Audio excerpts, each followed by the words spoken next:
இந்த பித்த கஷாயம் பண்ணுறதுக்கு தேவையான பொருட்கள் பார்த்தீங்கன்னா இஞ்சி, நல்ல மிளகு, ஜீரகம், எலுமிச்சைப்பழம். இந்த 4 வந்து இந்த கஷாயம் தயாரிக்க தேவையான பொருட்கள். முதல்ல இஞ்சி எடுத்து நல்லா கழுவிட்டு தோல்லாம் சீவி வச்சுக்கோங்க. ஒரு இஞ்சி இருக்கு இல்லையா, ஒரு பெரிய டைப்பு இந்த விரல் அளவு நீளமுள்ள ஒரு இஞ்சியை எடுத்து அதை நீங்கள் வந்து சுத்தப்படுத்தி அப்படி வச்சுக்கோங்க. அப்புறம் நல்லா தட்டி நல்லா சதைச்சி அதை வைக்கணுங்க.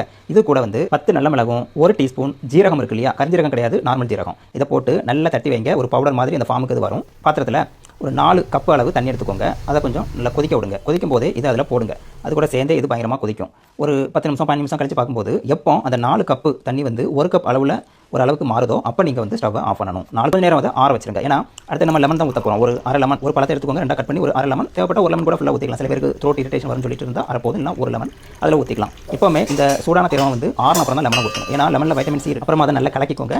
அதுக்கப்புறம் சூப்பரான ஒரு ஜூஸ் பானம் வந்து ரெடி ஆயிடுச்சு. சரி, இப்போ நம்மள்ட்ட 1 கப் அளவில் அந்த பானம் இருக்குது. அதுக்காக அதை அப்படியே குடிச்சிடக்கூடாது. 1 கப் தண்ணியை வந்து 3ஆவோ 4ஆவோ பிரித்து காலையில் வந்து நைட் வரைக்கும் நம்ம குடிக்கலாங்க. காலையில் நீங்கள் ஸ்டார்ட் பண்ணும்போது வெறும் வயிற்றில் ஸ்டார்ட் பண்ணுறது சூப்பரான எஃபெக்டிவாக இருக்கும், பெஸ்ட். ஆனால் சில பேருக்கு அதை குடிச்சு ஒத்துக்கல வாந்திரமாக இருந்தால் நீங்கள் இதை சாப்பிட்டு அப்புறமா கூட குடிக்க பிரச்சனை. அப்புறம் மத்தியானம் பார்த்தீங்கன்னா சாப்பிட்ட உடனே குடிக்கிறது, சாப்பிட்டு ஒரு மணி நேரம், இல்லை சாப்பிட்டு முன்னாடி 1 மணி நேரம் அப்படி குடிக்கணும். சாயங்காலம் பார்த்தீங்கன்னா அதே மாதிரி வேறு எதாவது சாப்பிடாத நேரத்தில் இதை குடிக்கலாம். இது பார்த்தீங்கன்னா ஒரு பேருக்கு 2 3 நாளையே கொஞ்சம் சேஞ்சஸ் தெரிஞ்சிச்சு அப்படின்னா நிறுத்திடுங்க. இல்லை வேறு ஏதாவது பிரச்சனை வந்தாலும் நிறுத்திடுங்க. சில பேர் மேக்ஸிமம் ஒரு வாரம் வரைக்கும் ஃபாலோ பண்ணுங்கள். உங்களுக்கு சேஞ்சஸ் கண்டிப்பாக வரும். அப்படி வரும்போது நீங்கள் ஸ்டாப் பண்ணிக்கலாம்.